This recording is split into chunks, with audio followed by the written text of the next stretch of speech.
நான் காலேஜ் முடிச்சு 7 வருஷம் ஆச்சுங்க. பட் என்ன யூஸ், திடீர்னு 2வது படிக்கிற பொண்ணுக்கு மேக்ஸ் சொல்லிக் கொடுக்க சொன்னால் கூட நான் தடுமாறிடுறேன். நான் சொல்லிடுவேன், நீ ஃபஸ்ட்டு அக்கா கிட்ட புக்கு கொடுத்துட்டு போ பாப்பா, நான் ஃபஸ்ட்டு ரிவிஷன் பண்ணிக்கிறேன், அப்புறம் வந்து உனக்கு சொல்லித்தரேன் அப்படின்னு சொல்லிட்டு. மேக்ஸில் நான் வந்து ஆவரேஜ் ஸ்டூடெண்ட் தாங்க. பட் ஓரளவுக்கு கடைக்கு போனால் வாங்கின பொருளுக்கு கடைக்காரர் கூடவே நானும் மனசில் கணக்கு போட்டு கரெக்டாக சொல்கிற அளவுக்கு தாங்க இருந்தேன். எப்போ ஃபோனில் இந்த கால்குலேட்டர் யூஸ் பண்ண ஸ்டார்ட் பண்ணணும், அன்னைக்கு போனது தான். டக்குன்னு யாராச்சும் வந்து ஒரு 50 எவ்வளோன்னு கேட்டால் கூட கால்குலேட்டர் தான் ஆன் பண்ணுறேன். நம்ம மைண்டை வேலையே செய்ய விடாமல் இருக்க பொருளில் இந்த கால்குலேட்டரும் ஒன்று தாங்க. இப்போல்லாம் கடைக்கு போனாவே அவங்க கணக்கு போட இங்கே நான் மொபைலில் வந்து கால்குலேட்டர் எடுத்து போட்டுட்ருக்கேன்.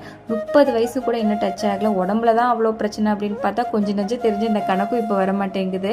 எனக்கு என் பசங்க ஸ்கூல் போனால் நானும் அவங்க கூட சேர்ந்து படிக்கணும்னு நினைக்கிறேன். இன்றைக்கி வேணும் மாமா பொண்ணு ஆஃப்டர் குவார்ட்டர்லி லீவ் முடிச்சுட்டு வரப்போ இந்த ட்ராயிங்ஸ்லாம் கொஞ்சம் பண்ண சொல்லி கேட்டிருப்பாங்க போல். ஸோ அதை சொன்னான்னு சொல்லிட்டு நான் தான் இன்றைக்கி ட்ராயிங்லாம் பண்ணி கொடுத்துட்டு இருந்தேன். இப்போல்லாம் புதுசு புதுசு நிறைய ஆக்டிவிட்டிஸ் ஸ்கூலில் கொடுக்குறாங்க. நம்மளாம் இருக்கும்போது இந்த மாதிரிலாம் இல்லை.